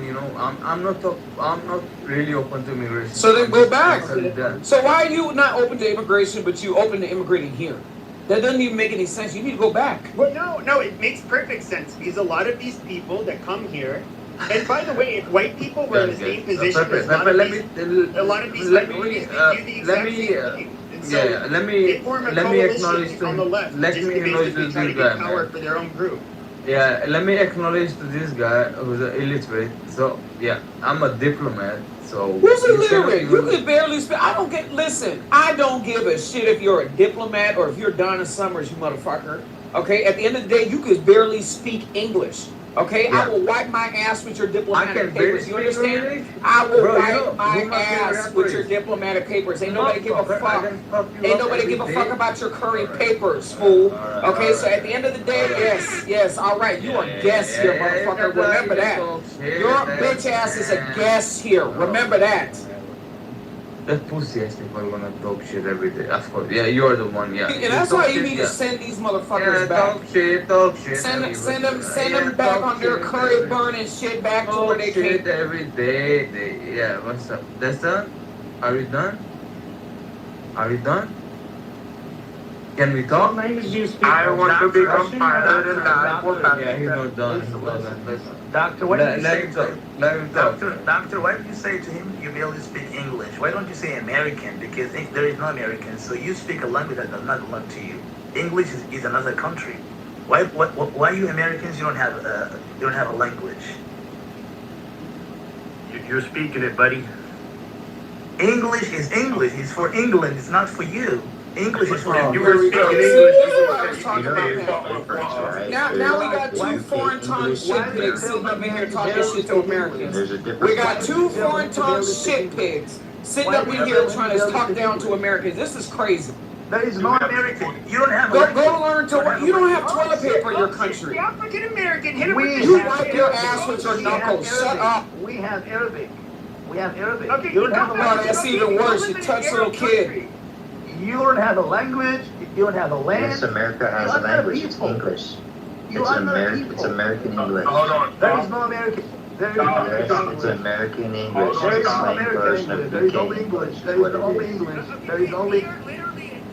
Well, let me ask you. There is Well, only let me ask you. English that Let me ask you belongs to this. England. Why does a group of people? Knuckle ass wiping street This shitters. is a legit question. This is a English legit belongs question. to England, Why does not to why America. does a group of people who know they're not welcome? Pepe, your mic is low. Why do they Your come? mic is low. Pepe, your mic is Chinese. No, I'm serious. I'm serious. Even your mic I'm is asking a Chinese. legit Even question. your mic is Why do a Chinese. group of people that they know they're not welcome at certain countries? America Why has do y'all only go with it? riches. America has only Okay, do you know what riches. but you know what Arabs have? They have a bunch of fucking dead men who got their dicks put in the fucking As dirt by which- American as men, you which we piece have of a shit. language. And by the way, we are a new world country. As Yeah, which we what have a language? We language. speak English. Okay, As we which- were founded English is not by language. people from Europe. You English stupid is cocksucker. not Just like how language. Mexicans didn't exist 500 years English ago and is not Brazilians your didn't language. exist 500 English years is ago, not your language. they exist today. And guess what? So You we- fucking cock. Guess so guess who we runs the get it fucking that world? belongs You piece to of you. shit, Americans. How does So that we make you want feel? things that belong You to fucking you. obsolete So we Arab want things that cocksuckers. You belong to fucking you. innovate nothing. So All we you want fucking things that do is belong pump to you. oil out of the fucking desert. Just You kidding. You have have no Westerners culture. do that for you You too, have because you guys no are fucking culture. worthless. You Eat have no a culture. fucking dick. You have no culture. You Hold have on, no stop, culture. hold on. No culture. We are the mass exporters You of have culture. no culture. Everywhere you go Hold on, throughout the hold on, fucking hold on. world, they are watching American movies. They're watching they're right. using American fashion. They're using American music. That is literally, we are literally the culture of the fucking world. You fucking retard. Good shit, man. No, nobody's walking around in a muumuu with a diaper on top of their head like y'all in your shithole country. People are dressing in American fashion. Thank you, Pepe. Go ahead, keep packing them up. These ass, They still haven't answered my these question. ass wiping with their knuckle dragging mud hut pigs. See, now You're a the bunch other of thing mud is hut answer my question, pigs. and I bet they'll refuse to answer my Squiggly question. tailed pigs. That's why they don't eat pork. It would be Silence of the Pigs. That's why they don't eat pork. The land belongs to You done the Do you know what happened in 1492? In 1492, Nothing. in 1492, in the Iberian Peninsula, the Spanish ended up kicking out. They ended up kicking out the Muslims. And guess what? Guess what year the Spanish Golden Age started? In 1492. That is when they sailed across the fucking globe, and they ended up conquering shit, and they did so goddamn well. Once you fucking retards, we're no longer lording over them. You guys are jealous. You guys, Muslims have a goddamn inferiority complex. Hold on, Indian man. Mexican, excuse me, Arabs have an inferiority complex because it is literally the West. We are the ones who have literally driven the fucking world for the last 500 years. We have sidelined you goddamn monkeys. That's all we fucking done. You guys are worthless. Arabs are monkeys. Okay, somebody goo this Indian retard. He's like so irrelevant. He doesn't even know what side he's fighting on. He's just swinging. You see, they haven't even answered my question. No, you need to chill out, bitch. Shut the fuck up. You're not coming to America. America. Fuck America. No, fuck you, you dirty goddamn Arab. You fucking stinky dick, fucking camel fuckers. Eat a fucking dick. What the fuck I'm doing? What the fuck I'm doing in America? Go start another fucking version of SARS or whatever. What is that shit? That version of SARS you got from camels? You filthy fucking beast. Eat a dick. 500 camels. Every camel costs $1,000. What the fuck I'm doing? Oh, it costs $1,000. Okay, that's amazing. You remember me? Go to everywhere. Fuck America. What the fuck I'm doing to America? Okay, what the fuck are you doing? Go enjoy your desert shithole then. Eat a What dick. the fuck I'm doing in America? Yeah, fuck you, Mr. The fact that we haven't invaded you guys and just taken your fucking oil is fucking mind-boggling to me. You fucking retards can't run anything. Shit, What the America. fuck I'm doing in America? Can I go to a country that the president is Donald Trump? What the fuck is that? Okay, what the fuck is your But country? again, You answer my have question. stupid, so you have. Edward wants to speak. Edward, go ahead, Edward. Mr. Edward. Tell these sand niggers, Edward. Call them sand niggers, Edward. Fuck America. Okay, so I don't use that language, but Pepe, do you but I like- remember me, man? Quit being a scaredy cat nigger, Edward. Call them sand niggers.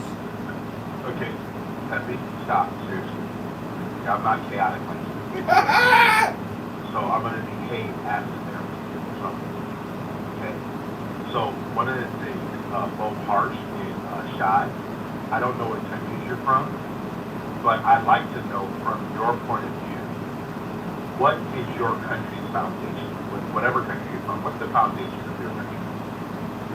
My country, okay, at least my country was not stolen from the Indians, and my language.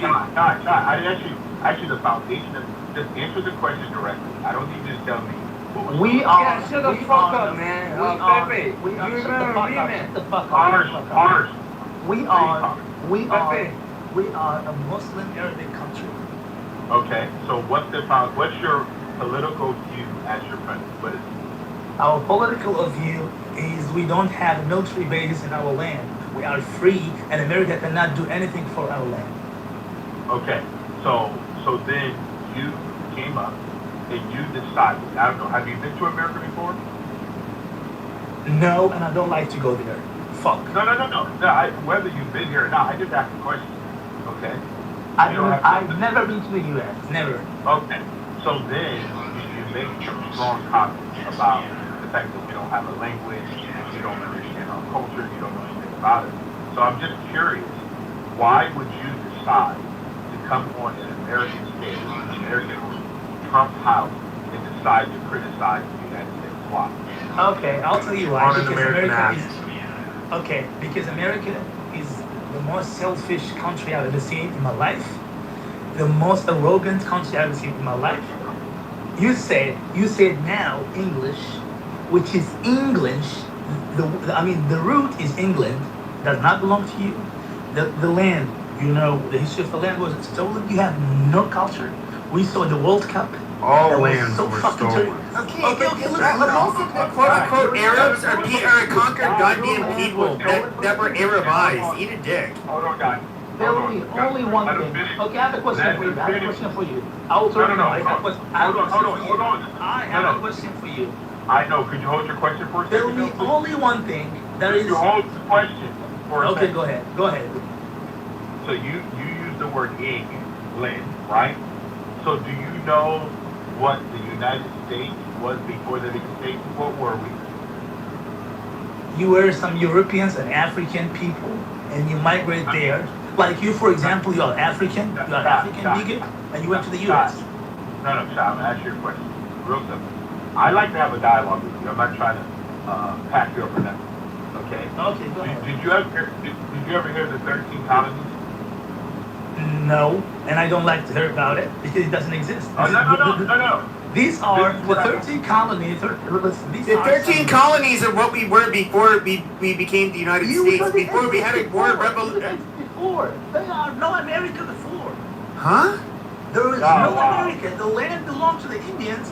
And It Donald didn't. Trump- America, the goddamn name, okay, was literally a name named by the people that came here, not the Native Americans. You fucking moron. Okay, hold on, Pepe. Hold on. Hey, Shop. Your president is Stop, German. Donald stop, Trump is stop. German. Shop. Okay, first of all, obviously, you said you didn't know about the 13 colonies. You did not know about the United Kingdom. You don't know anything about the actual. I know the United Kingdom. I know the. Can I finish? I didn't interrupt you. I won't interrupt you. Okay, go ahead. Okay. All I'm saying to you is that you come on an American app, an American state, an American room, and yet you cannot promote your own country. Just promote your country. You don't have to come and criticize other countries. This is not American. Just pro- It's not American app. Okay, no. It's not American app. Who owns it? Who told you that the engineers there are not from China, Korea, all around the world? Application was made by some engineers.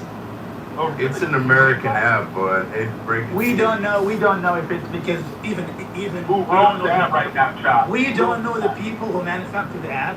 Maybe some, all around the world. Guys, hold on, guys. You know what, Edward? It's what literally Edward an gonna American app.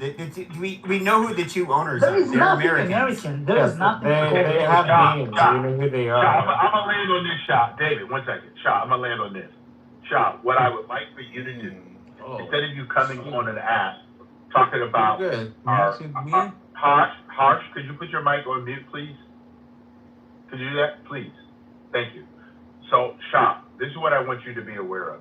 Whenever you come on an app, you want to criticize a whole country of people. That's not very good, okay? It's not the very reason why. This No, is not it's not. criticizing. Telling the truth is No, not no, criticizing. Shop, I said there is nothing called American. Shop. Go Right ahead. now, what you're doing right now, you're interrupting, right? I think that you know, because I believe that you have a higher level of intelligence than a lot of people, but to have a dialogue. He really doesn't, though. Carnage, come on, guys. Guys, listen, one thing I've learned in life is that we got to try to be on the same page. That's all. Okay? And I understand. I can't be on the same pledge as Muslims. Okay, I got it. Wow, don't be anti. Fuck you, David. How the fuck did Can I- David get up here? Okay, can I finish, guys? Illumine. Everybody go. Okay, thank you. So, Sean, this is what I would like to Wow. You guys need to take Okay. David and Harsh off the stage. Like, seriously, you're not going to have a conversation Exactly. while they're up here. Yeah, you guys, I have no idea why you guys are doing this right now. Because it's really. They're sad. entertained by it, clearly, but it's like we know they're not. You're not going to have a conversation. I think before speaking, I think Pepe should be the last one speaking because he's from Salvador. This is All right, not shut American your face. dirty fucking Muslim You're whore from mouth. Salvador. Fuck your guys. You're from Yeah, Salvador okay. or Mexico. I don't know. I'm not from American. there. Shut, Okay, don't- look at don't- where you American live, face. you It's not dirty piece American of face. shit. It's not American face. Okay, By the way, Sean. Shaw's Persian. Sounds Persian. Okay, hold on, guys. Illuminate. Russian or Persian? Okay, Lumen. He's from Could Salvador. you guys, oh my goodness, could you guys have mic control at It's all? pronounced El Salvador. Edward has to Okay, have no, it it's quiet not- for him Shut up, to process Persian. his thoughts. Stop. All right, I hope you enjoyed this let him discussion on finish. thebearvote.com. God bless everybody. It's amazing. I don't know what happened to the educational system in 2026, but Shah, this is my last question for you. Do you know anything at all about the 3 documents that America founded itself on? That's bullshit. I know that is bullshit. We No. only had the land of India that was